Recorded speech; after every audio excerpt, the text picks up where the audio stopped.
Hi, everybody. This is Dave Emmons and the Strange Reality. Thanks for dropping by and being with us. I got a big show tonight, and as you can see, I got four guests tonight, and it's jam packed, and it sounds good. I've read some of the things that they do, and they're going to explain it to you. So actually, I'm going to be turning over some of my co-hosting duties over to my buddies, Mark and Rob, since they know Professor Dave and Dalia, the other two guests, and they'll be introducing them. And I will introduce uh, Mark and Rob, and we'll see how this all goes. Let me see. I'm looking at the five. Got everybody in there, all five on the video, so we're fine. And I'm glad that we're all together from different time zones. We talked about that, the split of the Mhm. time zones: Eastern time, Central time, Mountain time, and then what, another dimensional time somewhere. So, yeah, I wish there was somebody from the next dimensional time that could tell us a little bit about what's really going on in this world. Okay, I'm going to start here with here on the Strange Reality. I want to start with Rob Freeman. UFO world explorer Rob Freeman was just 12 years old when he saw the unexplainable from the roof of his parents' house with a self-made sky watching kit. I'd like to see that kit. I probably would have had one when I was a kid. I didn't have that. Almost 60 years later, he's inactive in the field and researcher and ufologist, having now traveled to over 21 countries and 100 plus cities with an advanced sky watching kit. His mission is to a grown-up kid, I guess you could say. His mission is to research and explore and discover the mysteries of the universe and their connections to the human mind. To this end, Rob has also learned to see blindfolded. That's something I think Dalia, the other guest here, is talking about too. Well, you're all talking about that. And he founded the VWE, Vision Without Eyes, in 2017, with the hope of using this ability to make contact with extraterrestrial entities and non-human intelligence. About Mark McNabb. Oh, okay. Here we go. We're gonna really gonna really intro you, Mark, on Oh, this one. here we go. Yeah. Oh, these two guys have been with me, but this is the fourth time on my shows in the last 3 years, so we know each other pretty well, and we look forward to getting together and talking. They're always traveling. They always got the wind in it somehow. They're going somewhere. They're all over the world, but they find out quite a bit of stuff and interesting investigations about Mark McNabb. Mark McNabb created Skylight Films in the 1991 following his graduation from the University of Western Ontario with a diverse collection of film projects ranging from drama to family adventure to documentary reality. Skylight Films has positioned itself to redefine the role of producer within the Canadian film video industry. And both of them together, researchers, adventures, and then films and production and things of that nature. That's why they do so well. Rob, Mark, would you want to introduce the other two guests that we have here on the panel? You go Oh, ahead sure. first there, Mark. Okay. Yeah. No, thanks, Rob. I'll introduce Professor Dave Palachuk right over there in the corner. We had the privilege and the honor of meeting Dave very early on when we started all of this. I think it would have been around 2016 or 17, and Right. I had the again the privilege of having him look at our material. Dave was the lead investigator and the director for MUFON Canada. I hope I said that right, Dave. Right. And he actually did a lot of early analysis on, like, for example, the Squamish Orb out in British Columbia, and different. We bring everything to Dave. He's the most intelligent guy we know, and and probably just total, just most intelligent guy total. And we're just excited to work with him. He's also now leading CSSAA, the Center for the Scientific Study of Atmospheric Anomalies, and very good friends. Just an incredible supporter. We love the man, and excited to be with him at Mount Shasta. Yeah, It's funny, Mark, I got to say something quick. This friendship has lasted, yes, you're right, 2016 at the Alien Cosmic Expo when you guys decided to come in and show your weapons of mass detection. But ours started funny because you walked up to me and shoved a camera in my face and said, I I want to did. interview you. And I went, oh my God. And it was all about is MUFON under government control? Do you remember? I remember. And since that, we've done quite a few shots together, even doing 100 miles an hour down a highway with my convertible top and I my know. Mustang, and him shoving a camera in my face again. It's my favorite shot, man. It's super cool. Oh yes, thank you for the intro. So, welcome. so Canada was government controlled MUFON? I didn't know that. No, Oh. he threw these tough questions at me just to get me to start talking. 'Cause, you know, I see. it's that. No, it's not. But yeah, I was the the national chief investigator at that time, and went on to become the national director of all MUFON Canada for 4 years. Oh.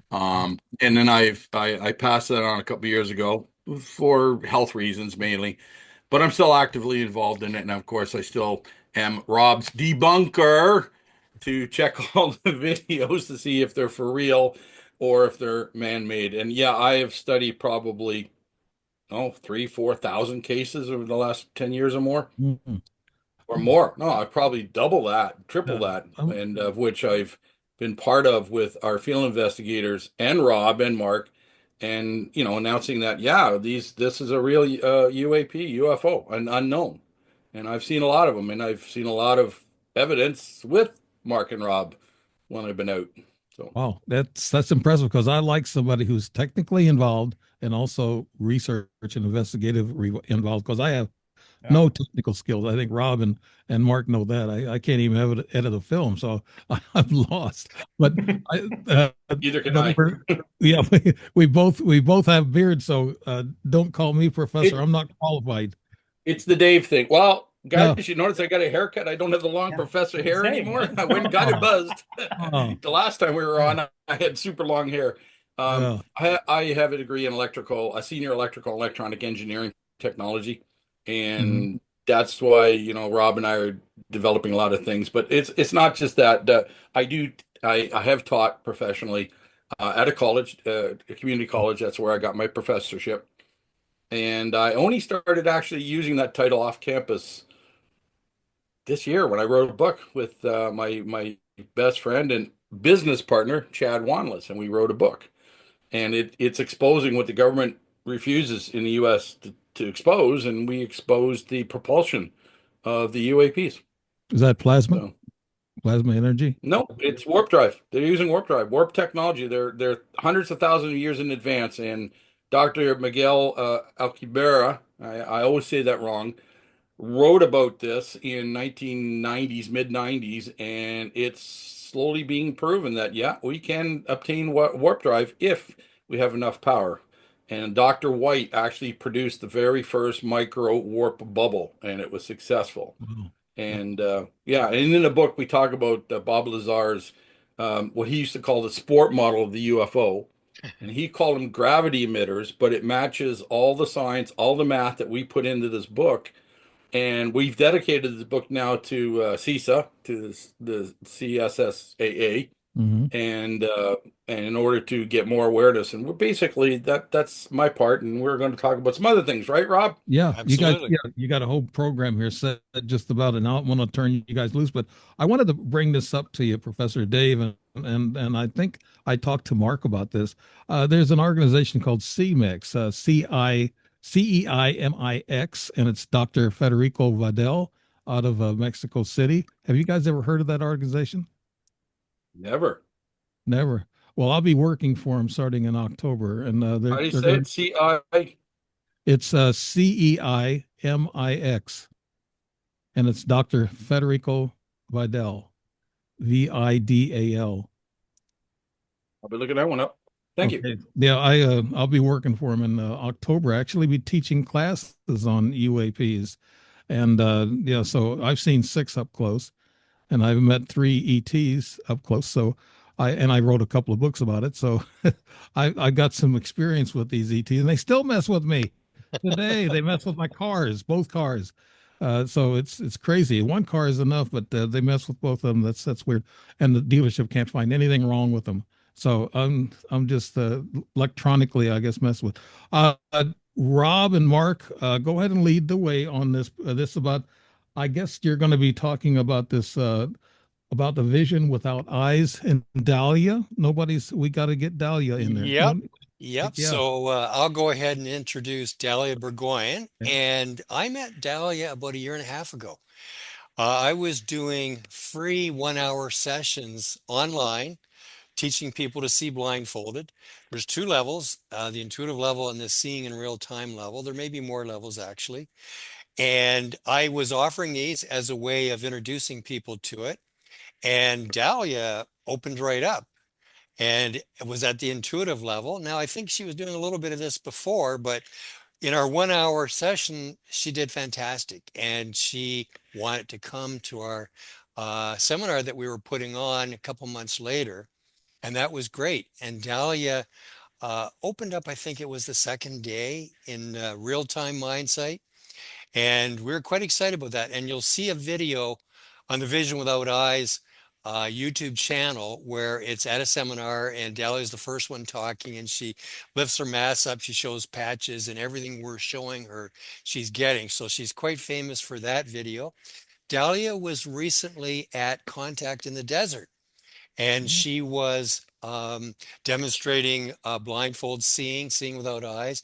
She was also involved with telepathy. Dahlia has a autistic daughter, and they communicate a little bit telepathically, and maybe Dahlia can get into that later on. So Dahlia is quite involved with a lot of the different psi abilities. Dahlia and myself and a few others from Vision Without Eyes are going to be at the Psi Games that start August 1st in Charlottesville, Virginia. And we've got a team put together. Dahlia is going to be on that team as well, demonstrating Mindsight and so on. So Dahlia has now come to a second seminar, and Dahlia has been helping out at the seminar, helping to train, demonstrating, showing the folks that it can be done. So that's Dahlia. And Dalia, you got any words to say about all these men surrounding you here on the program? He's always Yeah, quiet. well, what I found interesting is I do come from more of a consciousness background and psi abilities. I practiced a lot of psi abilities before I met Rob, but that was the one thing I hadn't actually tried was to see without my eyes. I had gotten really good at walking around in the dark and being able to see in the dark, but I had not ever been able to see through the blindfold and see colors and be able to read. And on that video call with Rob, that was my first time seeing anything. It was my mind's eye, I was seeing it. So I was seeing, and I thought it was incredible. And then when I went to the seminar on the second day, that's when I was able to finally see through the blindfold and be able to see detailed and shapes and read and everything. Mhm. And well, what I found fascinating is I was very surprised at how much UAPs came up in these seminars. They kept coming up and these stories kept coming up and I had no background in it at all. And and like he said, my daughter is very telepathic. And I remember thinking, why did these keep coming up? The UAPs keep coming up in these seminars. What's the correlation?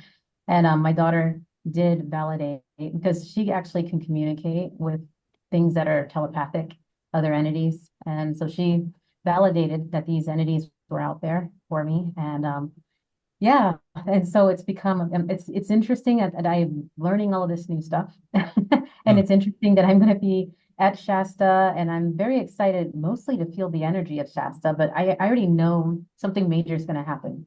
And so I'm really excited to experience it. There's no doubt in my mind something major is going to happen while we're there. Yeah. So I think I've heard of the other group, CE5 group, Dr. Career and them go there. And every time they go there, there's always something that goes on. And I guess everybody that goes there, like you said, Dalia, do you do remote viewing? I haven't actually done it or taken a real course on remote viewing, but I have played with it. And every time I did play with it, I did pretty well. So I'm not in it yet. But we call when we have the blindfold on and we're seeing around, we call that local remote viewing. So it's a kind of like remote viewing, but in a local way. No, okay. Rob or Mark, you want to start off with this program that you guys are into, the Vision Without Eyes? Sure. So, you know, at this event, we're going to combine the two things. We've been traveling around the world for the last 10 years. I've been teaching the Mindsight for the last 7.5 years. And when I first started doing the Mindsight, the idea was, I wonder if this will help me see things that you can't see with your eyes. And it turns out it will help you. So we're putting these two things together, you know, this lifelong interest in ETs, UFOs, UAPs, and this teaching of the Mindsight. We're also adding in telekinesis.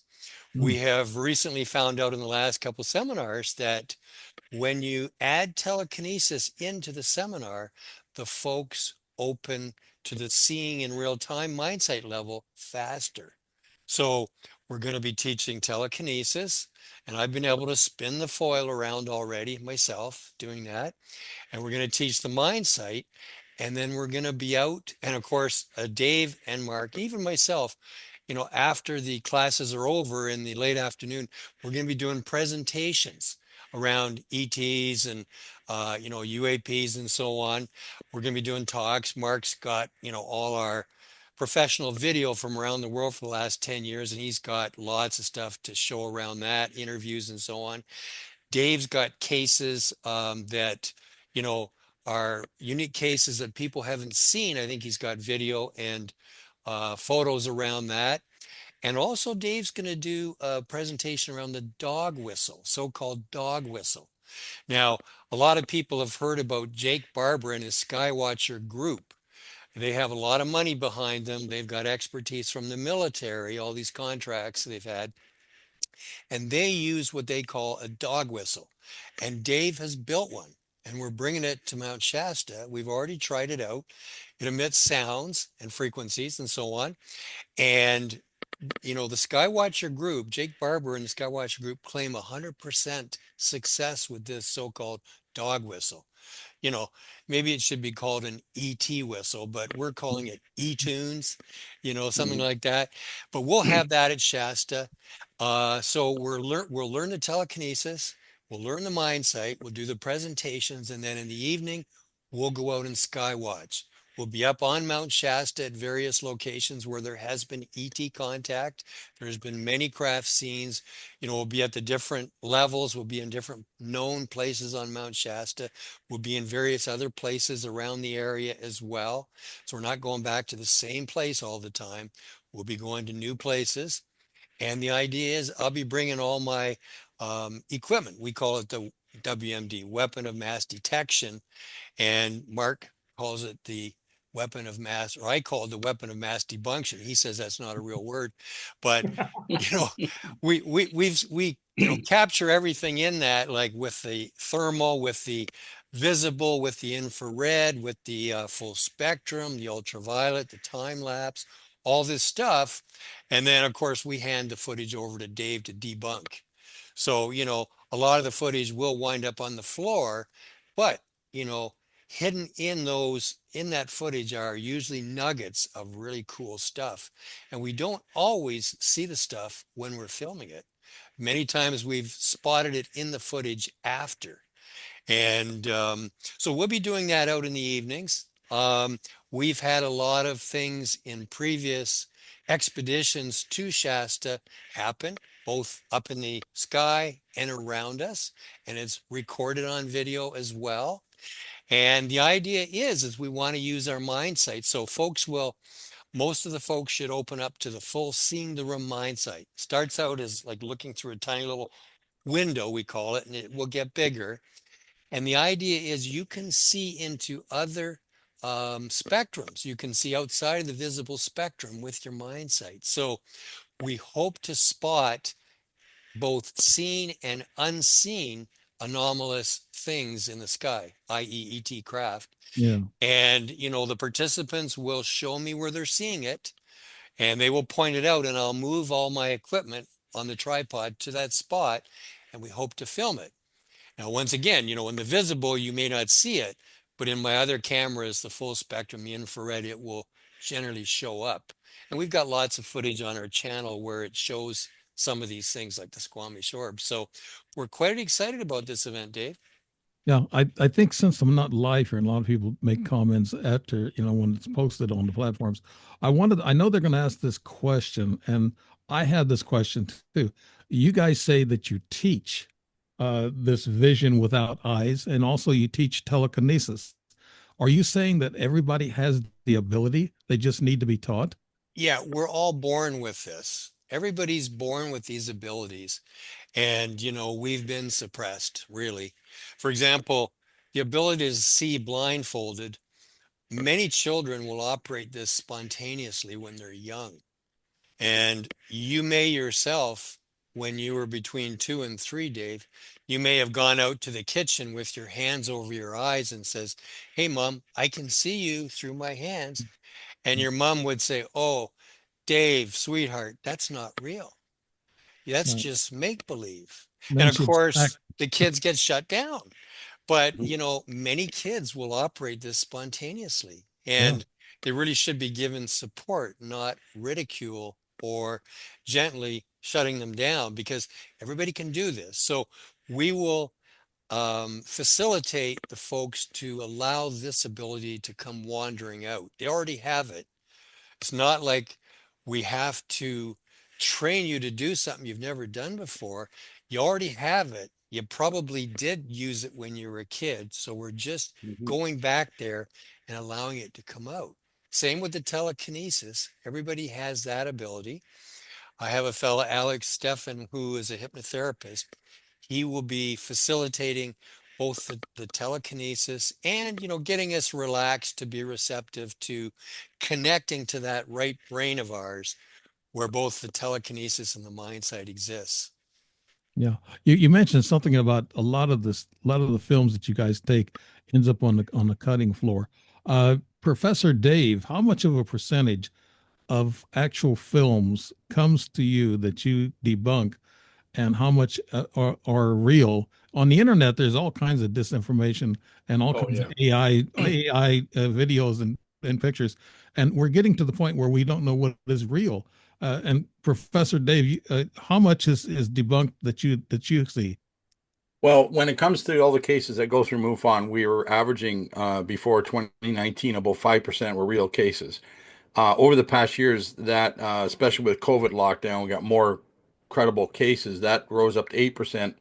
But right now, I'd say with Mark and Rob, and when I'm out and look at some of the stuff, we're hitting 12%. Hmm. And that's a realistic number. That is an incredible number. If you used to shoot 1,000 and you hit 12%, that's a high number. Considering that in Canada alone, because we're up in Canada, less than 10% of the population who see a UFO report it. And these Yeah. are known facts. So of that, in those cases that I was in working with my field investigators as and that is either the chief investigator or the national director, we were hitting that 8 to 10%. And that's 8%, 10% of 10, only 10% of the population. Mhm. So we know there's a lot more going on. And I have a lot of other information, which hopefully I'll be sharing at Mount Shasta that's coming from other sources. And that number probably can rise to about, 15 to 20% with proper, with Rob's 12-year-old Sky Kit. If you go out with the proper equipment and you set your mind to doing things in a scientific way, we could raise that number quite higher, Yeah. you know. But anyways, yeah, the cutting room floor is as Rob calls me, the debunker. It's always my pleasure to look at all these things. Either I'm with him on some of but the ones I'm not, he still sends stuff to me, and I've had some pretty good aha moments. And I got to remind Rob, when we went to the Mojave Desert at Joshua Tree, it was like 3 or 4 years, no, 5 years later, that I happened to pull out a video that I had done time lapse. And I thought, I want to look for satellites. And what did I find, Rob? I found a UFO Mhm. Yeah, and that happens that quite took often, off, did a Dave. 90-degree turn, and then a Yeah, zigzag. Yep, Yeah. yeah, after. yeah, yeah. Yeah. And And especially it the was time like, lapse. yeah. Yeah. And Uh, it was amazing. And I'm a forensic investigator. That's part what you become as a MUFON field investigator. right. So, and of course, I have all the software that I developed and use to help debunk. I hate using that word, Rob, but to prove the unknowns. I do that myself. If I get films or infrared films on my trail cam inside my house, I get some orbs, I get things of that nature. I just debunked my camera moving, and I thought the camera was moving on its own, but it wasn't. It was actually the printer that was moving a little bit when it was my wife was using it, and it shook up. So I debunked myself, and I'm not afraid to say it, you know. And Mark, you do a lot of the filming, right? Yes, Now, sir. when you see something and you're filming it, do you say, I got it? Or sometimes you're really sure that what you got? Yeah, I would say honestly, Dave, like the thing that excites Rob and I the most is we just seem to have an understanding of this is exactly where we're supposed to be. You know, like over the last few years, and I'll just say this quickly, and I'll answer your question as well, is um, you know, when we went to Squamish, we knew that we weren't in the right place and we got to the right place. We all knew it. It was all very intuitive and we just knew. And even when we went to France, it would have been 2 summers ago, we went to a place called Bugarash. And Bugarash, again, short story, but Bugarash is known as the spot where Steven Spielberg first went when he was putting the concept together for Close Encounters of the Third Kind, because there's a mountain in Bugarash that they call the UFO Garage.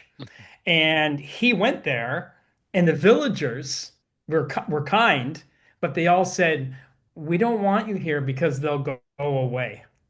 Oh, They'll leave. So please, oh. please don't come here."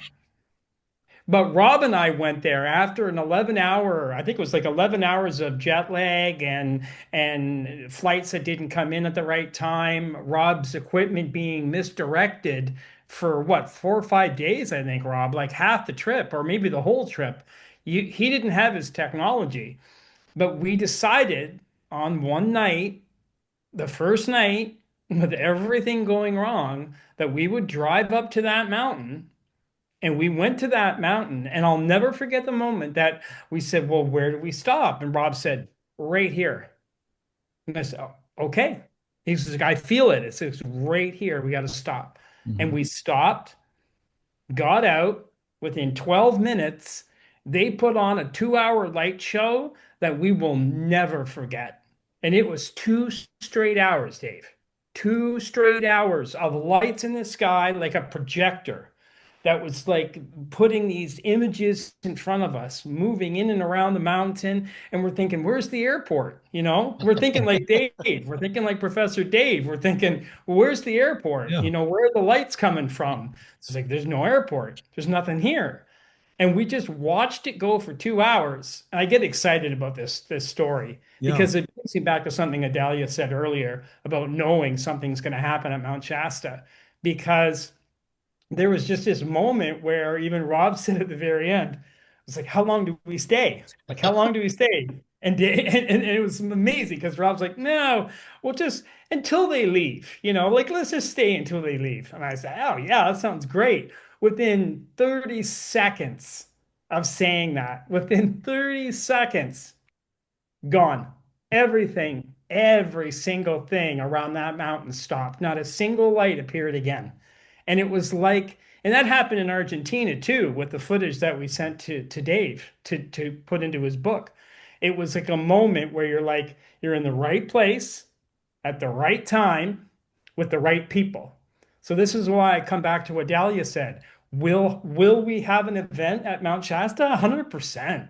But like for me, I just say it's 100% because you have the trifecta of the sensitivities of someone like Dalia and the people that are going to come, that they have an understanding of consciousness and frequency and Bingo. vibration and energy. And you're going to Mount Shasta, which is like the epicenter of where everybody goes for experiences, like all the big ones, Mhm. Sixto Paz Wells, Ricardo Gonzalez, all these people from around the world go to Mount Shasta.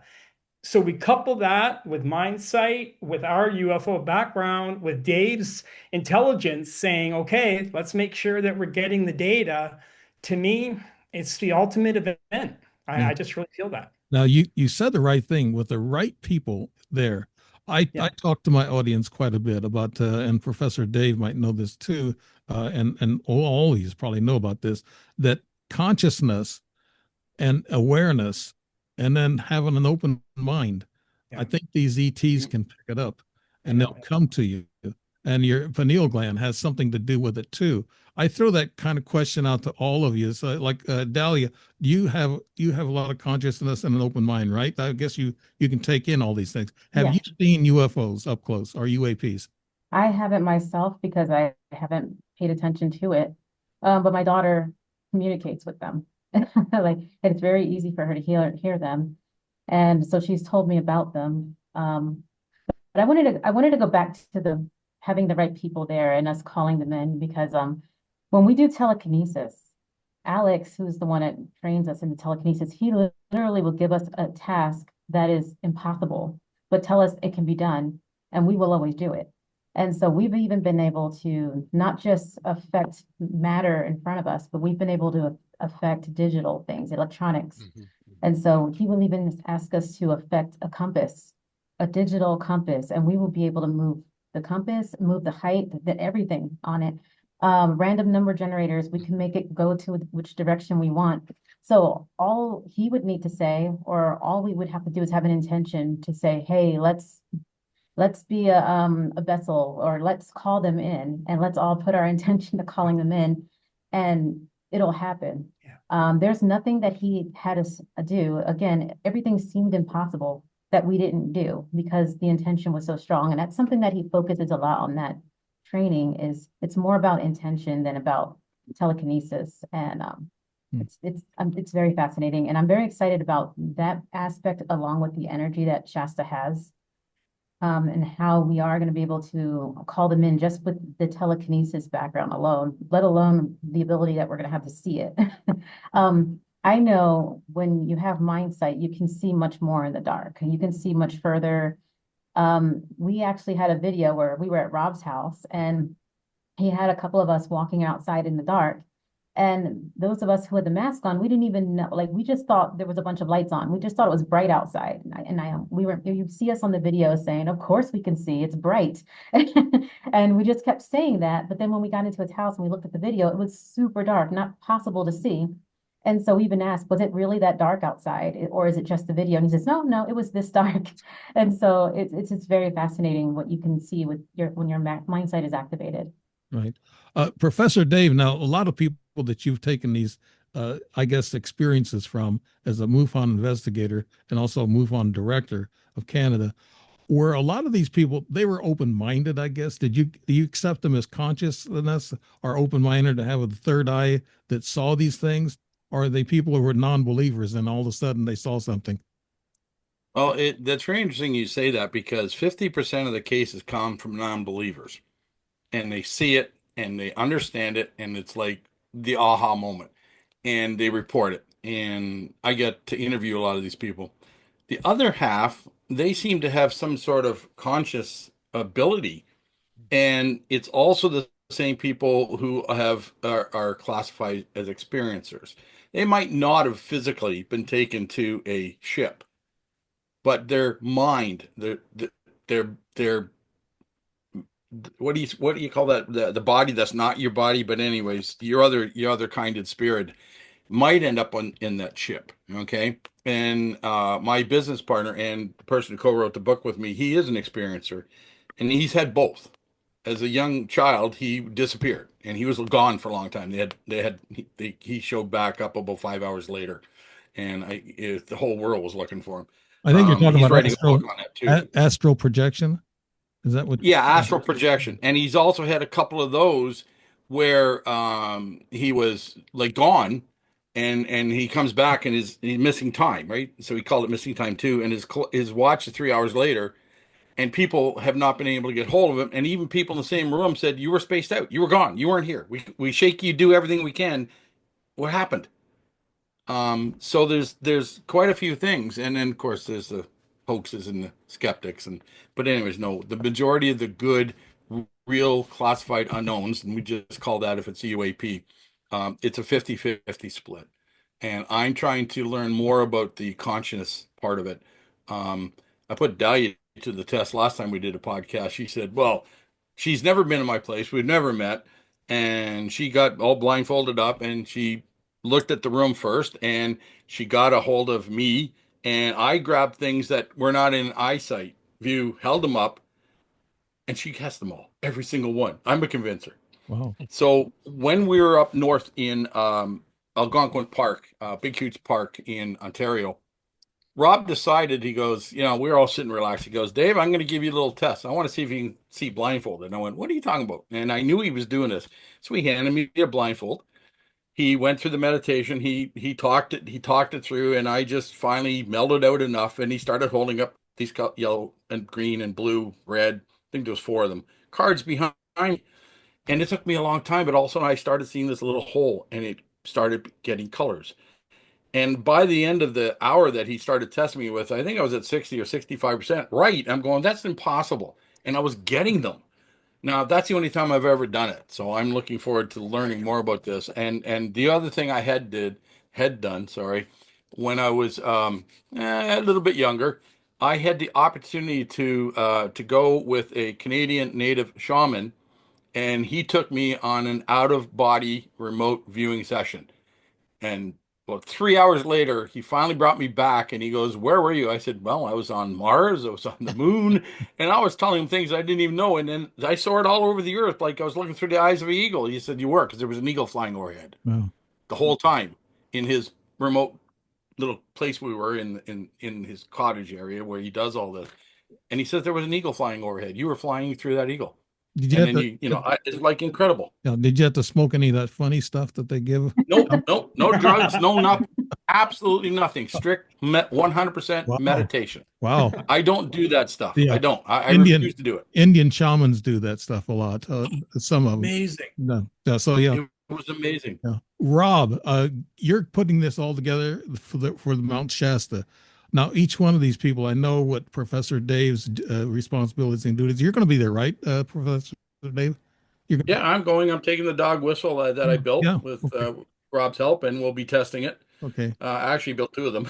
Yeah. We're thinking they might shut one down, but I think we're only going to take one. Okay. First time. Rob, you're going to put all this together. You got Professor Dave, and you got Dalia with their responsibilities, and of course Mark. You know his responsibilities. Putting this all together, Rob, what do you plan on? How many days, and who's going to do the work, and what are you looking for? What are you looking to find out, Rob? Sure. So we're there from the 9th to the 17th of August, checking out on the 18th. And, we've been organizing this for several months. There's other folks involved too. We have Alex Stefan, he's a hypnotherapist. We have Nikki Williams. Nikki Williams is also a demonstrator of Mindsight, and she will be there along with Dalia helping our participants. And so, every day we'll be doing telekinesis training, Mindsight training, the presentations for the UAP stuff, have dinner, and then we go out and skywatch. And so, we also have Dave. Dave is a gourmet chef. So Dave is actually going to be the guy that's making our lunches. Oh, Okay. wow. And I've, when we go on expeditions, we just let Dave do his thing because, I'm not bringing the brownies. there you go. What? Those are Oh, regular man. brownies. They're not special brownies. No, they're death by chocolate brownies. There you go. Nothing else in them. There Sorry, you- Mark. Yeah. I don't think they'll survive the plane flight. Well, Yeah. you're going to be a valuable person, Professor Dave. My goodness. Yeah, cooking and everything. Yeah, so it's not rocket science. I mean, these abilities people all have. We're just getting everybody in a very safe and supportive environment. And that's the key, Dave. Because for a lot of people, they may have even dabbled in some of this stuff and, they may not want to tell anybody about it for fear of being ridiculed, whether it's the telekinesis, the mindsight, or even the ET stuff. I mean, in my case, I had that experience when I was a kid, 2 experiences within a couple of weeks. And the first one was, we've talked about this on the show. It was written up in the newspaper. So, and over 200 people had seen it. So in my case, I never had this stigma where I worried about talking about it. If people started to make fun of me, I'd say, well, it was on the paper the next day. And, everybody from the mayor to the police chief to doctors, lawyers, Air Force people, they sent off 2 Air Force jets after this thing and it left them in the dust. So, I quickly put down any kind of if people try to make fun of me or make fun of this, it's like, you got to get with the program. Yeah. Like this has been existing around the earth probably since humans have been here. And, it's been suppressed. Governments have kind of put it into the realm of tinfoil hats and, making fun of, because they're quite involved in the background with all this stuff. As you've interviewed a lot of people, I mean, there's private organizations that are reverse engineering these captured ET craft. And so, the truth is the rest of the public have to get with the program here. And they are, through all these disclosure hearings that they're having and bringing out all the whistleblowers and credible people, people are getting educated, Dave. And they're going to realize that, the real stuff is what has been happening all these years that people have talked about, but many people don't necessarily believe them. So we're quite excited about this event. Yeah, I got into that deeper with a lot of my audience about history is not what we think it is. It's all wrong. It's just about totally all wrong with how they taught us. The elites and the people who rule the world, they kind of control things. They control this idea about UFOs and they're talking about, you get this disinformation. I know what Professor Dave gets this in MUFON, that they get this disinformation out there. The government does. They pass this out and they say, well, the ETs don't want they don't want disclosure just now. They don't want it. Then they say, well, the government don't want it. Well, half of the Pentagon don't want it, and the other half does. It's all kind of excuse. And now this committee that had represented the Comer and Luna, they were supposed to put this stuff out. And I know Professor Dave probably followed this, being in MUFON, that they were supposed to have a committee and put this stuff out about UAPs. Professor Dave, are you happy with what you've been hearing or seeing from these committees? Absolutely not. And I've talked to people like Lou Alzondo, all our other UFO ufologists that I know and have talked to many times and personally got to know. Nobody's happy. Now, it's a big show right now. The congressional hearings, the senators demanding disclosure, demanding information to come forth. And then, unfortunately, the people who are testifying, like Lou and like David Fravor, they all get this, you're only allowed to say certain things or you're going to jail. And then what's their answer? Well, I can discuss that in a skiff. So everything's behind back doors. So they're being suppressed even today. And they keep threatening they're going to have another hearing and another hearing and another hearing. I know we had one a little while ago, but that was a joke. I noticed one when Arrow came out to put down the report about the Aguavilla, I can never say that, UAP. They were not sworn in. They were not asked any questions. They just gave a statement. Well, in my book, I hate to say it, but I dissed Arrow. We proved to them that they were lying. And it's all there. And we noticed right after that word got out, our sales went up like crazy. So I guess other scientists are looking at it too. But I'm not happy with what I see. Now, I'm also going to talk about our Canadian government. We had millions of dollars put aside for Sky Canada. And Sky Canada was supposed to put out a report. And then they were supposed to put out a report. Then they were supposed to put out the report. Guess what? They released it 4 days ago. I'm only halfway reading it, but you know what? They just said everything that we already knew they were going to say. And that is, we need to study it. We need to study it. We need to have one place people can report it to. Well, excuse me, MUFON Canada is huge.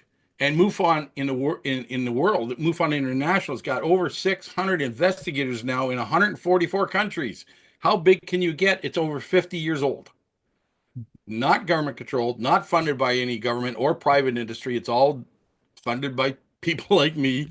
And the database is huge. There's over 300,000 reports in the latest database, and there's 4 databases before that, including the paper one called Mars. And that's where, Ronald Reagan put in his report. All these famous actors who had seen them and said, yeah, I've seen a UFO. They, back in the day, did handwritten reports. They're all in there. So why are we not just combining everything. Now, there was a project through MUFON to combine all the databases from all the UFO groups around the world. It's called Aquarius, and it's still in progress. And actually, right now, I think we got about 2 million hits in it. Reports. People are sending them in, but it's going to be a couple more years before it's made public. And of course, you know, you do something like that, you need huge computers and stuff. So the costs are high. But I'm disappointed in Sky Canada. So Rob, Mark, if you hadn't even know that, we just put out the report. It's on CTV News, and they don't even have a downloadable PDF yet. Well, So you got to actually, you can go to the Canadian government website. There's no downloadable PDF of the report, and it's 35 pages long. It's not huge. I think it's 35. I don't know. I'm only halfway through it. Representative Luna made a comment. She is coming out of one of the meetings. She's the one that's actually closest of giving it away. She said, they asked her, what did you find out? And they, of course, they're investigating the Kennedy murders, you know, Right. the assassination, and they're investigating Martin Luther King's murder. And so they have all this information. She said, I'll make two comments. She said, there wasn't just one shooter when Kennedy was shot. They said there was two. That's what she said. And then she said, as far as UAPs, she said, our whistleblowers, what they're telling us, the stories they're telling us, she said, these entities are interdimensional entities. She actually said that. So she admitted to some of interdimensional entities. And what does that mean to you guys? I mean, all of you. Put that out to all of you. Interdimensional instead I'll of. go to the end and I'll tell you what I know that I can discuss. So, Rob. Yeah. So it's funny, Dave, because we've talked about this before. You know, a lot of folks get attracted into this phenomenon because they've seen something in the sky. You know, light that's behaving in a strange way. We all know, you know, satellites will just go across evenly across the sky. You know how planes flash when they're going across the sky and how they behave. But typically, people will see something that deviates out of those norms. For example, what appears to be a satellite all of a sudden comes to a stop. Well, a satellite can't come to a stop or it will fall out of the sky. So, and then it may go backwards or it may go at a right angle instantly. I mean, that thing that I saw when I was 12 years old, it reversed directions. It was going back and forth and it reversed instantaneously. Like you just can't do that with normal physics. So, you know, people, they come into this by seeing lights in the sky, but then they get into all the other aspects of this. And there are so many threads to this. And we've experienced a huge number of these threads of things right around you. Like we call it interdimensional. Like, you know, we've had things happen where we could see a policeman driving right by us, but he couldn't see us. We were flashing the lights. We were yelling at him. We were jumping up and down. We were within 10 feet of him, but he just drove as if he didn't see us. And we were warned the day before by Sixto Paz Wells that these things can happen. So when you start opening your mind that, yes, some of this stuff might be possible, it will be given to you. Now, how is it given to you? I don't know. I just know that, you know, we have stuff happen on every single expedition. And if it doesn't happen on the expedition where we are, it happens back home with our partners and our family. But every time we go on an expedition, we have this crazy, cool, high strangeness stuff happen. We've had iPhones that had been dropped and a crack in the glass mysteriously heal a few weeks later. You know, weeks, the person putting tape on the iPhone over the crack because they didn't have time to go in and get the glass changed. And all of a sudden they peel the tape off and the glass does no longer have a crack in it. You know, we've had, and we've talked about some of this on your podcast before. We've had checks written, gone through the bank, and yet the check is still in the book. We've had vouchers been given to us on a trip, you know, by the airline to Mount Shasta, for example. The vouchers were spent on the food. It's because the flight was late, so the airline issued vouchers. Yet, and they were taken by the at the food court by the vendors who are selling the food. But yet when we check for our boarding pass, one of our members in her purse, the vouchers mysteriously are back in her purse, unspent. So, these are just some of the things we've had. We've had, in Mark's room in Peru, he had a personal earthquake, okay, where he woke Funny. up to the floor buckling, going up like this, a whole crack along the floor. It was buckling. He came into, this is, I don't know, 3 or 4 in the morning. He came into my room, eyes the size of saucers. And he come with me. I got to show you what's happening. I grabbed my phone. I immediately hit record and I recorded it. And you can hear the sounds. The floor is buckling and there were orbs present. You've got orbs flying around. So, but only in his room. Nobody else experienced this. We've had things gone missing show up in a different country like 2-3 years later or 2 or 3 months later. We've had, what do you call those cards? SD cards with film on them that I'd given to Mark. And moments later, he comes back out. And this is footage like from the night before while we're on an expedition. He comes out of his room moments before, as if in a different timeline, and says, "Oh, Rob, can you give me that footage from last night?" I said, "Mark, I just gave it to you." And he looks at me as if, "No, you didn't." And the SD card is gone. It's missing. So I give him the footage again and he deals with it and so on. And then we show up a couple months later in another country. And what shows up on his night table? That very SD card with the footage on it. It goes on and on and on and on. We Could this have, be Rob, So- could this be a Matrix time slip that they talk about? we don't know. Stop looking at my screensaver. Yeah. I was gonna say, It is the Matrix. Dave, Of course, like it's the the name- Matrix. Of the course, name it's of the your show Matrix. is Strange Reality. Yeah. The Mark, name of your show, man. Look at your Yeah. show. It's Mark, Strange Reality. yeah, it is. It is strange. Mark, you live in Peru. Do you see stuff all the time there, or do you witness things all the time there, Mark? Oh, in Peru? Yeah. Oh, Peru was our, like, again, like the epicenter of so much that happened. I would say when we came here in 2016, the first time, it set the stage for us because it was very mind bending. It's like what Dave said about the Matrix. The understanding is your reality is just really not your reality. Like if you spend your time looking up in the sky hoping for a light, no, that is such a small percentage.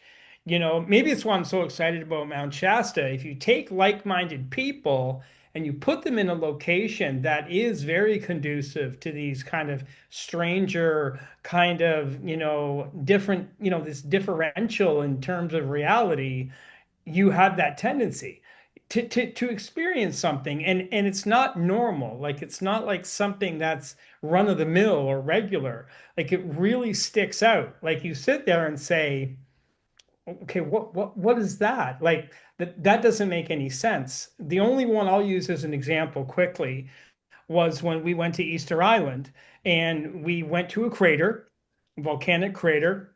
It was 3 of us, and at a certain moment of a certain morning, all 3 of us, independent of each other, turned our cameras and focused it on the crater that we were at.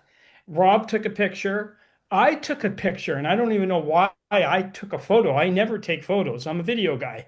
And the 3rd person in our party did the same, all independent of each other. Didn't think anything of it. Went the entire day, the whole day. That's happened at 11 in the morning, 7 o'clock at night. Rob's reviewing footage. I'm reviewing footage. Our 3rd member is reviewing. And we all got the same object that was in the crater. Okay. And it's definitive. Like you look at it when you see it, like when you see Rob's, especially right there. Yeah. If you see that image, now what happened to me personally, which made it stick out, was they communicate with me, Dave, through my technology. Always through my technology. Always, always, always.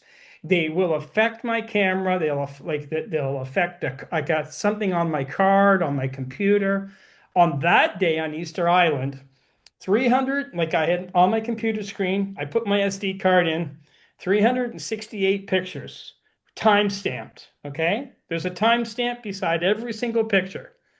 The picture with the UFO in it, the timestamp changed, pushed itself ahead by 2 hours, and then returned to the timeline and stayed with the timeline for the rest of the pictures. So you had this timeline of 368 pictures, and only the picture of the UFO pushed itself ahead into the future by 2 hours and then returned to the present timeline in the camera on the card. It's amazing. It's impossible. No, it's I can't even go in. You'd have to go into 7 different menus inside. I couldn't have done that even if I tried. Like I couldn't do that. And even at the time it happened, we were renting a car. I was filming. I have footage of me filming us while we're renting a car. So the point that I'm making with that story, that quick story, is whether it's Peru, whether it's Mount Shasta, whether it's any hotspot that we've ever been, watch for the signs. Like we learned that in Peru on our first trip. Watch for the signs. Just detect something that doesn't fit that doesn't fit the reality. That's a strange part of your reality because you're going to notice it. And you just got to be aware. I think they have ETs, interdimensional beings. They have control of time. Absolutely. And I had an ET. I can show you pictures of it. I put it on my Facebook, and I met her in 2010, and she made a Freudian slip while she was talking to me, and she was an Asian humanoid ET. I know she was because 5 months later she come to my house in Illinois, and her with 2 sons. And my cousin and I sitting on a porch, and they come up and they dumbed us down. I couldn't even talk, and my cousin couldn't talk. So I know she's an ET. Well, this gal slipped, and she said, "When are you humans going to understand there is no time, there is no age?"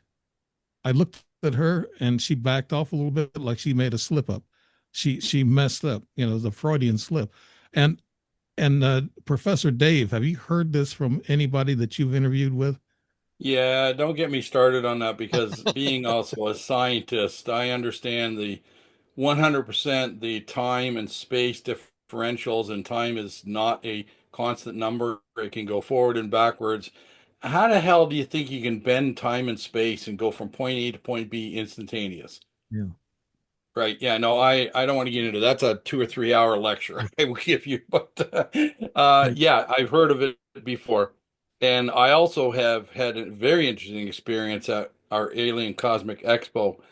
We were having a media panel up front, and everybody's, 1,000 people in the room watching. And I'm at the back because I was one of the organizers and people running the show. And I'm sitting beside the big cameras because we were live streaming it. And just to make sure everything was going on, I had my headsets and stuff. And all of a sudden I look over and I see this big, tall, blonde, Nordic type person walking towards me. She came over, looked at me, and one question. No conversation, just one question. Who's Victor Vigiani? Now he's the MC. Everybody knows who he was. He's master of ceremonies. And I looked at her and said, "Well, he's the master of ceremonies." Not a word, turned around and walked out. And I went, "That's the strangest thing I've ever had." I turned to the guy behind me. I said, "What did you think of that lady who just came to talk to me?" He goes, "What lady?" Yeah. I turned to the guy beside me. "What did you think of that lady just squeezed through into what lady?" 3 people independently said nobody was there. I tore off after her, and it would take at least 5 minutes to get through all the crowds and stuff to get outside. And I knew there was only one door we're letting people out. She wasn't there. She was gone. I've had that happen to me. Know. Yeah. Yeah. She was letting me know. Dr. David Jacobs said they walk amongst us. So they Yes, they do. Oh, I've got more proof than that. Yeah, I want to hear. I'm going to get into it tonight. I want to hear your greatest story here pretty soon. Dalia, I want to get back to you. You got red lights shining on you and stuff. Is that you, or is that just your light effects? I think it's just the sun setting, but it is making a really pretty effect. Isn't that beautiful, that prism? Yeah. Dalia, to stay on topic about time travel and Matrix, have you ever had anything happen to you since you're very, I guess, telepathic in a way? Yes. When you play with energy, especially with energy that spins, you can kind of bend time and space. So I've had many experiences with that. I can go into a lot about that, but something I did want to say about the correlation between consciousness and the ETs and UAPs is at first, my daughter told me we were going to be invited to Psy Games and to Contact. And I remember thinking, what for? What do we have to do with the UAPs? And she said we were going to be center stage. And I just remember thinking, okay, I'm waiting for the invitation then. And we did get invited about a month later. It was very interesting. And when I got there, I realized what the correlation was. It was telepathy. And that was one of the things I noticed with all of the speakers. They were saying there was a telepathic communication. And my daughters even said that our telepathy, human to human telepathy, is becoming bigger now. We're actually a big part of that getting out there in the mainstream. We're working with universities and proving how it exists. But she said a big part of it is the UAPs assisting us in our telepathic communication. And I think that's going to be a big part of us understanding them more is when we all are becoming more telepathic. And I very much believe, especially now with all the work we're doing with these universities, that it's not going to be very long before we look back on this time and think, wow, I can't believe there was a time where people didn't know that telepathy was real, where they just thought that was just make believe. Even I thought it was kind of make believe. I believed in it, but I totally didn't understand what it was until I saw it with my daughter. Yeah. It's extremely real. I Like you would think that maybe we can feel each other and we don't really read each other's thoughts. We kind of, this is how I used to understand it. I used to think that I could feel someone's emotions and then I was projecting what they might have been thinking. But my daughter, I can literally think of I could think of a whole paragraph and she can write the whole thing down. So she has access to extreme detailed information from my mind and from my past and oh my gosh, with time, she actually she told me herself, like she's very impressed with us that have the capability of understanding time and have a concept of time because she has no concept of time. And she's constantly relying on me to help her with time or, you know, because she is just out there. She's out there, she's in multiple timelines, she's told me that. And she is able, it's very remarkable. Whenever I go on a seminar, one of Rob's seminars or a seminar, she can tell she's there with me, but she bilocates and she can tell me things that happen that I didn't even see happen, and I can validate it. Or she can join in on a conversation I had that I'm not even thinking about and say, hey, when you said this to Rob, you should have said this to him, or he was thinking this, you know? So she'll actually kind of jump in. But yeah, to her, it's extremely hard to understand time because she's just out there. She's barely connected to her body, but she's very impressed that we can understand time. At least we have a concept of it. She's also very impressed that we can actually feel our body as much as we do, and that we can feel the senses without having to focus so much. We know where our legs are. We have the sense of knowing where our body parts are without having to really focus or to look for them. So she's just as impressed with us as we are with her. But anyway, going back to the UAP thing, I very much believe we're going to have a much more of a connection with them once our telepathy gets stronger as a human race. And maybe even at Shasta, our telepathy is going to grow too, because my telepathy with my daughter has been growing tremendously. Yeah, Dr. Robert, I've had him on as a guest, and he shows these little, and maybe Professor Dave, he calls them dragonflies or dragons, and they're little objects that are about this big, about an inch and a half long, and they travel about 1,200 miles an hour, and they're actually little spies. They spy for, I guess, the big ships. And he told me he had a friend who was a magician. I can't remember his name, and he was fantastic. If I give you his name, you can look him up on YouTube. He can guess people's Social Security numbers. He can guess how much money they got on them. He can actually tell you the serial number of the dollar bill that you got in your pocket. And he has to be, and Dr. Roberts told me that he has to be ET, and he knows he's ET. You know, he walked among us, and he did a lot of stuff that was really, really intriguing. But he said that he cannot use telepathic talents unless he closes his eyes. There's a young lady at the gym that I go to. She's very weird. She kind of acts like she doesn't talk to nobody. She doesn't relate to anybody. And she walks past me and she closes her eyes when she walks past me. And I'm in my mind, I'm saying ET, ET. You're supposed to say ET when you see one of these humanoid ETs. And if they look or if they turn around, they're hearing you. So I say that to her. But so now she walks by me, closes her eyes, and she's at a machine and she closes her eyes. And like I said, she talks to nobody. I'm afraid to go up to her. Her energy is kind of weird, you know. And I don't know the Professor Dave, have you run into that? Anybody run into that? That's the one you want to go up to. And by the way, when you walk by, somebody closes their eyes like that, you don't say anything. You think it hard. Yeah, yeah. You're ET. Mm-hmm.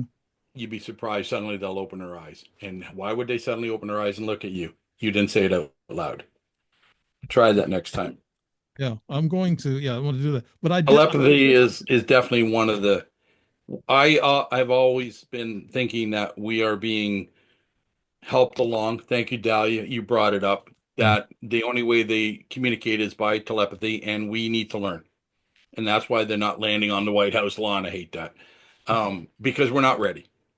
And it could be 100 years from now. It could be 1,000 years from now. Come on, anybody that's here from another world, another planet, another timeline, another dimension, a parallel universe, they have some technology to do it, so they're well in advance. And that's talking about technology wise. If they're just projecting themselves, that too is well advanced in thousands, hundreds of thousands, or millions of years in advance. So I'm glad Dalia brought that up because that's something I haven't even talked to Rob or Mark about trying to pursue that. But I think that's where we need to go in order to be able to truly communicate with non-human intelligence. And I'll use the NHI, the military version of the word, not ET. Right. I think there's actually ETs. You know, this story back in 52 or 53. What was this guy's name? He was from Venus. He had some kind of a storybook name. What was it? Icon or Icor or it's a and he was supposed to have been an ET from Venus, and he was at Washington D.C. and he talked to Eisenhower and the rest of them. Trying to think of his. But I don't know his name. I can't Yeah. remember. But there's ETs in our government and around the world. They're Sure. amongst us. They're working with us. Matter of fact, they're probably controlling the world. And you guys, Mark and Rob, you've been in a lot of countries. Now, did you get the impression from them that they more ahead of us and like Professor Dave saying telepathic powers and things of that nature? Do they believe more than we do? Are they more conscious than we are? Oh, that's to both of you, Mark and Rob. Are you talking about other countries? Yes, other people? countries. Well, Yeah. I do know, Mark, remember several years back when we were in Peru and you interviewed the guy at the condo we had rented who was the head of an investigation agency for the government. And you actually turned to him and said, like he was spilling the beans on everything that they would never say in the States or Canada, like government people. And I think you asked him, sir, why are you telling all these secrets to us? And he looked straight at Mark and he said, why wouldn't I tell you? Yeah. He said, come on down to the office. He said, I've got a file folder. I'll never forget that moment. He even said it just like that. He said, really? They don't do that in North America? And I said, no, it's a great big, everything's a great big conspiracy. And he's like, no, I'll bring you right down to my office right now and take the files out of my desk and show them to you. But that's South America. Like to me, South America, North America, they're so opposite in terms Different of worlds. Different worlds. different world, man. Like it is like it's polar opposite in terms of like you talk to somebody in Peru, it's like there's not anybody that you can't talk to in South America. Like you can be in the back of a taxi cab and the taxi cab driver will start talking to you about something he saw fly over his house. And it's not strange. It's not like, oh, I can't talk about it because my neighbors will think I'm crazy or because the neighbors saw it too. Like there's no differentiation. It's only in North America where it's like I can't talk about it. I'm going to lose my job. I'm going to be called crazy. I'm going to be told that I need to be quiet. Professor Dave would know a lot about this too, because it makes people, I don't know, too self-conscious. They don't want to be ridiculed. Yeah, when I was in Alaska, they believed a lot more than they did down in the lower 48. And when I was in the Philippines, they didn't believe. I'd start talking to them about UFOs, and they say, "What are those?" So they didn't pay no mind to. The Philippines doesn't pay any mind to this thing. They're not open to it. But in Alaska, they do, because it's wild and they see things a lot up there. I didn't see much of anything for 2 years while I was up there, but that's about. But I don't know what else to say about Alaska. It's just wild and crazy. There's no doubt. Professor Dave, you around the world, I guess, what countries, through your research, are actually going to come around first about the understanding with UAPs and ETs, Professor? Before the U.S., you mean? Yes. France? France? Brazil won't be high on the list. They're climbing up.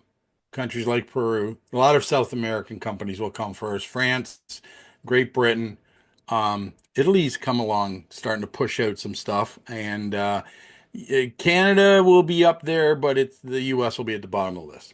So you're going to see full disclosure coming out from everywhere it's like a snowball effect, except the U.S. It's all about control.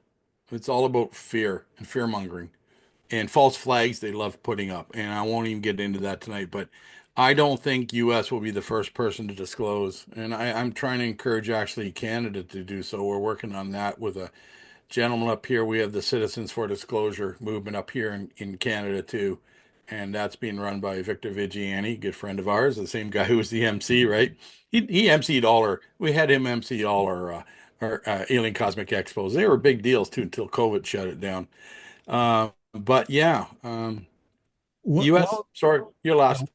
now, while you're talking there, Professor Dave, I wanted to ask you about, I know I'm taking us back to December and January, the drone phenomena in New York, New Jersey, and around the country. I heard that half of them were commercial drones. The other half were actual ET drones or craft, orbs, and then plasmoids. Well, What do you know about that, Professor Dave? we actually went down there, Rob and I and another Hey, good. videographer, and we only saw one thing, and we didn't catch it. And that's where we're all on the top of we rented this beautiful B&B that I found, had a 4th-story rooftop patio. So we had a beautiful view looking north, so we could see the bay on the west and the ocean on the east. And we were shooting north because that's where they're supposedly coming through. So we were on the where were we? Jersey shores, and we were sitting there, and all of a sudden I went, "Wow!" This thing went right across, but our cameras were pointed higher. I know everybody reacted because I shouted, but it was too late. We didn't see any of these supposedly drones, and it was just near the end of where supposedly the FAA shut down the skies. But we have friends down there. I had some people who we invited over. They actually came over to see what we were doing. And they've been monitoring it for a while. The one guy lives in New Jersey. And they had seen some interesting things. Now, we have drones the size of school buses. Yeah, they're called military. But were they ours? Were they not ours? It's a mixture. And I think there was something going on so that the NHI pilots or whatever were testing us. Well, there were some other things going on, and it could have been a correlation, or it could have been a cooperation along with the U.S. military, because there was some there were some real drones that the military, there was other type of drones. People that had their own little drones that they were putting up, they were too small. Nobody owns drones the size of an SUV. There was a lot of the people saying, look at this picture, it's the size of an SUV. Well, that's either military or it's ET. Yeah. So there might have been something going on that we will never know about, that there was a collaboration of, let's see what happens. Let's see how the public react. Are we ready? And yeah, we are ready, for full disclosure, by the way. It's not the 50s anymore. Well, So Trump come in saying that he's going to disclose everything, and he said the very same thing that Biden said. He said they're FAA approved, they're commercial drones, a lot of them, and he says they're not our enemy. So that's what he said. Biden said the same thing, so did Trump. So I said, we're not getting anywhere. We're not getting anywhere. No, you're not. It's all smoke and mirrors and deniability. Rob, and he'll never release the files. Rob, did you see anything while you was there also? I mean, Yeah, I saw that one that Dave pointed out. The problem with all my equipment is, you can have it actually filming, but you got to be pointing in the right direction. Or if you've got something moving slow, then I can move it on the tripod and capture it. But when something just zing goes right across like that, there's no time. I mean, Mark and I, we were on Vancouver Island when I had all my equipment running, and we had what we called the flasher. It was this thing that came within 30 feet of us, and we all saw it except one guy was looking in a different direction. But it was strobing, like it was flashing. Would you say like 10 times a second or something like that, Mark? Yeah, it was like fluttering. It was They're like fluttering, yeah. It's like it was taking pictures of us. Yeah, it came down within about 30 feet of us, and it lasted maybe 4 seconds, 5 4 or seconds. 5 seconds, yeah. And, I ran over to my cameras to turn them around to get it. But by that time it was gone. And one of the other guys actually caught it in his camera. And by the time he reached to press record, boom, it was gone. But we saw it with our eyes. Wow. And so we're moving up on an hour and a half. So what I want to do is get each one of you to tell me your best and most scariest adventure that you've had, and things that scared you or things that you really were shocked and awed about. I guess we can start with Professor Dave. You had something you said you wanted to say towards the end. Well, you brought up something about the little dragonflies as being, are they U.S. military spies? Are they ET spies? We caught one. Rob and Mark have never seen this. Out in Alberta, Canada. Fly by a person who was out just with their nice little drone taking pictures of autumn leaves.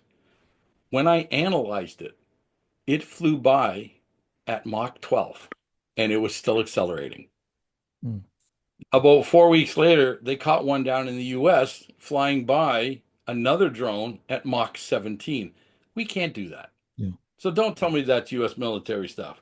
Now, the one that I had, we did a huge analysis on it. We figured it was about 2 feet across. We don't know how long it was because it's going so fast. It's a blur through all the shutters. But it travels 600 meters in like not even half a second, 6 frames of a 60 frame per second shot. It was moving at Mach 12. The one in the States, they said, was moving Mach 17, but we caught one picture of it. And I analyzed it, and it was identical to the one we got in Alberta. Same shape, same size. That's proof. Yeah, this proof. You might want to look up Dr. Robert Shipe, SCHIEPE, and look him up with the dragons and the drones. I'll look that up. He's got bunches of film of it. That's amazing. Anyways, that was amazing to see stuff like that. So what can I say? Like we don't know what we're seeing, where they're coming from. I mean, everybody knows it's 4 possibilities. They're actually flying through outer space to get to us. And again, then you're just warping time and space, and they can do it instantaneously, but you still need warp drive to do it. And that's why we wrote the book on warp propulsion, on how these things are moving. Even in our own atmosphere, you still need warp propulsion, otherwise you'll crash to the Earth. Well, we also have a theory of why they did crash in Roswell. These little things had plasma shooting out the sides of it. That they actually, he slowed the camera down. He invented a camera that can do this, and plasma shoots out around them to guide them and speed them on or forward. But they also hang around telephone lines to get electrical charge, and that's the charging of their plasma. And that's what Well, Dr. Robert Shipe found out. the best energy source in the universe is all the suns. You just stay in a corona and suck in all the energy. And that's a known theory, but we've proven that, by the way. So I was just saying though, where are they coming from? Like either they're traveling through the universe, they're time traveling. That's a possibility, coming back and forth. And again, time is not a fixed linear line. It's fluid. It can go backwards and forward. And you can prove that to yourself. What do you think deja vu is? Yeah, I've had a lot of that. A glitch in the matrix. You either went that split millisecond, but your brain registered as maybe being, I did this, and it was 5 minutes long. Well, it wasn't. So again, it's deja vu. That's time travel. Obviously, parallel universes, and that's been proven now. In Einstein's theory was totally proven, and so was Einstein rings. And the last one is other dimensions. There's 21 known dimensions in our universe. We only know of 4. And the fourth is a joke. So you've got X, Y, and Z and time. Time is not a dimension. Right. And then there's more. And they know there's 21 different types of dimensions. If you look up the dimensions, you'll see the first 11 you can understand. The rest of them, you got to have a PhD science brain to figure it all out. And then they come here through wormholes and portals, right? But that's just a way of traveling through outer space and stuff. And that's like, are they coming from outer space? Yeah. Wormholes and portals. Rob caught an incredible one, and he showed me a picture of, I don't know, forget where you were, a Hesselin Light area. And you show that picture. Okay. It's like a shutter speed for a second, and it's all square. That is the opening of a portal. Let me just find that. I think where was that? Mark, that was Peru, Cusco, Peru. Now we've shown this one before, Dave. There it is. Yeah. That's a pretty. That's an opening of a portal. And look at the detail on that. Okay. And Lou, I showed it to Lou at a conference, and he said that that's not the actual craft. He said that's the disturbance in the atmosphere that it left as it was changing dimensions. Like, in other words, it excites the molecules of air with the energy, and it left an imprint in the atmosphere. So I told you that's the opening or closing of a portal of some sort. Not a worm. Can we trust Louis Alessandro anymore? Don't know. Wormhole scientists have proven. I hate to say it. Don't know. What's that, Dave? He plays both sides of the coin, I think. It's hard to know. Now, Dave, I was going to say, before we run out of time, and maybe we can take a break from the other stuff, Dalia's here tonight to demonstrate the seeing blindfolded. Should we take the good stuff? I was going to go to her next. Yes. Take a few minutes to do that now, or would you like to do that a little bit later? Oh, we can do it. Take a few minutes. Yeah. Okay, so Dalia, did you want to try with patches on as well? How did you want to demonstrate tonight? Okay. Yeah. She floored me last time because Rob put me on spot, and he says, "Yeah, I wasn't sure if I was going to do this today, so let's see." Sometimes the patches. There's the usually most of the time I see pretty good patches. There's the secret of telepathic skills that shut the eyes off. Yeah. That's it. Yep. Oh yeah, she has to do that. Yeah. Make it easier.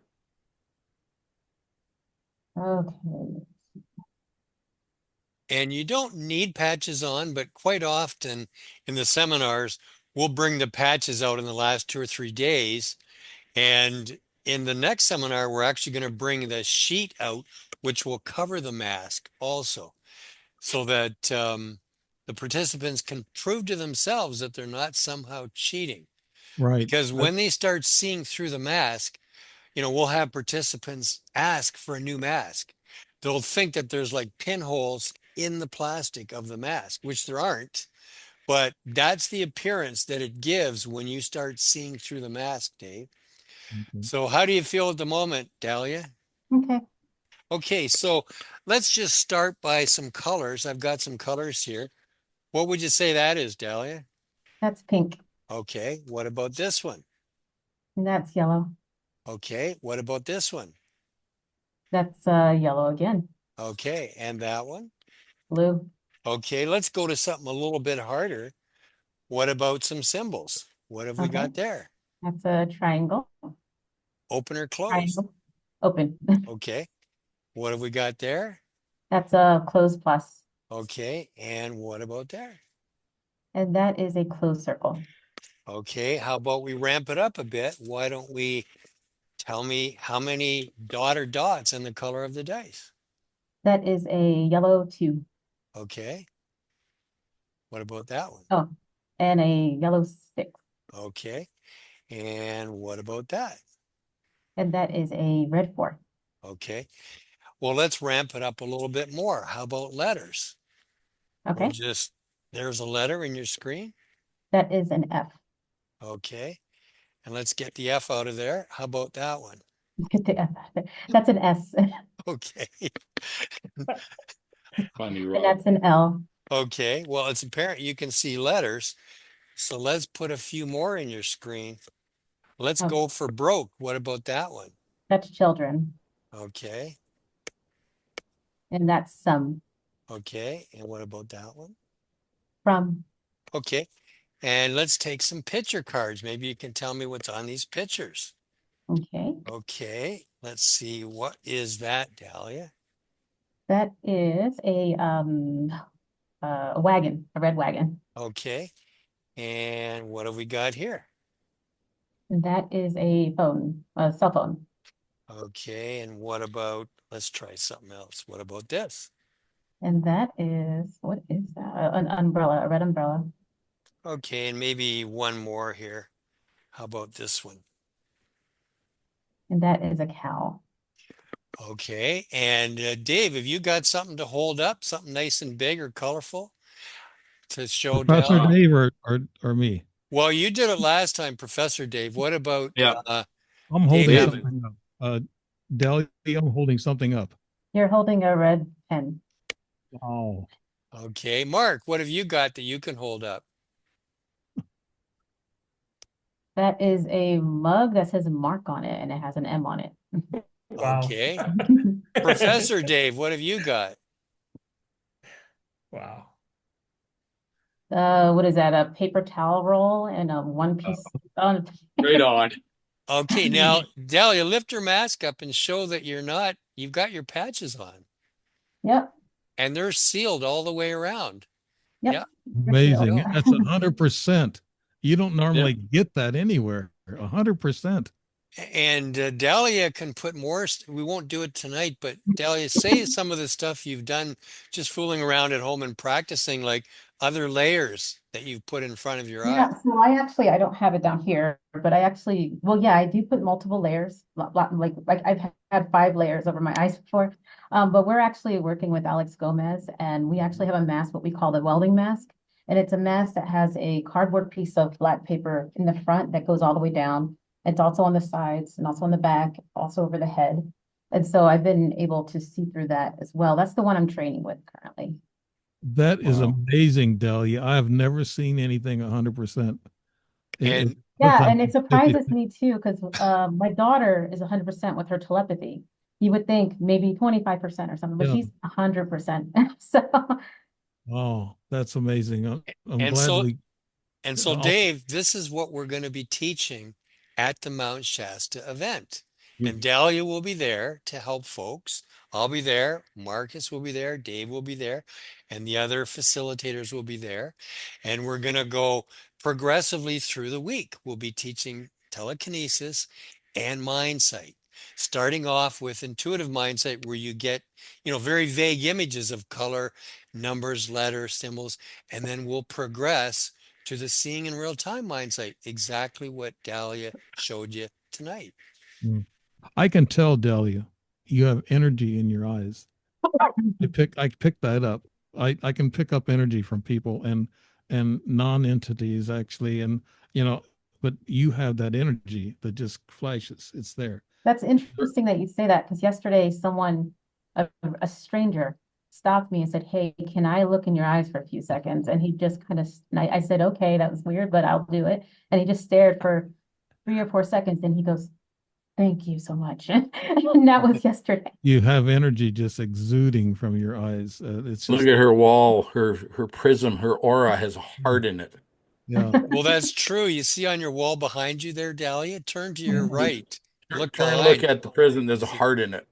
Yeah. Yeah, and I don't actually have a prism in here, but it's I'm assuming it's correlated to the sun in my windows in some way. Yeah. Oh, so that's not a light that you're putting up. That's something supernatural that's on the wall. Well, I don't know if I would call it supernatural, but it's definitely not a prism I have or a light. There's no light in here that's causing that. Oh, It's the way the sun is reflecting through her window. Yeah. I've seen that before, but it's fading now in the middle because it's getting dull. But there was a perfect heart. And it's pretty cool. I mean, we've been watching it all night here, Dalia, and it's had sort of different shapes and very beautiful prism colors there. So that's and it's cool. moving like the sun is setting. It's moving up. yeah. Right. So you've got something on your window, some film on your window, or even some dirt and dust can cause that. But it's pretty Causes cool. the prism effect. Pretty cool. I like it. And look, it's almost faded out now because the sun's going. Now, Yeah. you guys have anything last to say? Because we're getting a little long in the tooth here. So, Just personally, just extremely excited. Thank you, Dave, very much for having us on your program. Very excited for what is really for, I mean, Rob and I have been talking about it for a long time, but it's kind of it's a mega event, you know, and I hate to sound like that's promotional. It's beyond just the event. It's an experience. I mean, you're getting the chance to have this blending of all the worlds when it comes to UFOs, UAPs, Mindsight, telekinesis, you know, in this beautiful location with a lot of beautiful people. So if anyone's thinking about it that watches your show, they should definitely get in contact because it's the first of its kind. I'm excited to film it because to me, it's historic. It has an historic kind of component to it because it's the first time all these people have been brought together to do all of this and to just to take consciousness and all the experiences to another level. So that's all I'd like to say. right. And so this is kind of open that people can join you guys. Absolutely. Yeah, we still have a few spots left, and people can just go to visionwithouteyes.com and they can read about the Shasta event in the drop down boxes, and then just click below that where it says register here. I'll put And that in a narrative.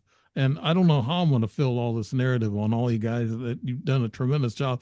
And Mark, believe me, I learned something from this and I loved the show myself. I mean, I'm glad you guys came here. And the cherry on top of the cake here with Dalia with reading that 100% for findings. Oh my God. Thrilling. It's great. Great. And Professor Dave, I like you too because you talk my talk a lot of times. And I know you're very experienced and more technical than I am. So I appreciate that. And if I can help you out any other way, give me a call. I'll happy to come on your show and talk about a million different things. okay, great. I'll do that. That's I guess send Rob. Well, Rob's got your information. I'll get that. sure. Now, yeah. And this organization, CMEX, Professor Dave, I'm getting involved in that. They sound like they have a worldwide thing going on. So there are a lot of scientists involved in this group. Good. So it's something they're going to push this disclosure, whether the government will likes it or not, I guess. But I'm going to hear that. yeah, I'm going to be a part of it. I was picked out of LinkedIn. Dr. Federico saw my videos. I put my videos on LinkedIn, and I write books, of course. I got books, but that's why I'm going to be teaching some of this stuff. I don't know what the class curriculum is going to be. They're going to send it to me, but I'm interested in getting the word out, just like you guys, enlightening people. You know, there's not a whole lot of money in UFO books or doing podcasts. So it's enlightening people, and you gotta enjoy doing that and helping people out. And people write me all the time and ask me questions, and so I don't have all the answers, and none of us really do. But my God, it's a mysterious world, strange reality. So I want to thank you, Rob, Mark, Dalia, Professor Dave. Thanks so much for being on the show, and I guess we'll go ahead and close out. And I want everybody to see the show. This is a great show, and thanks to everybody on this panel. Thank you so much, Dave. Thanks, Dave. Okay, Dave.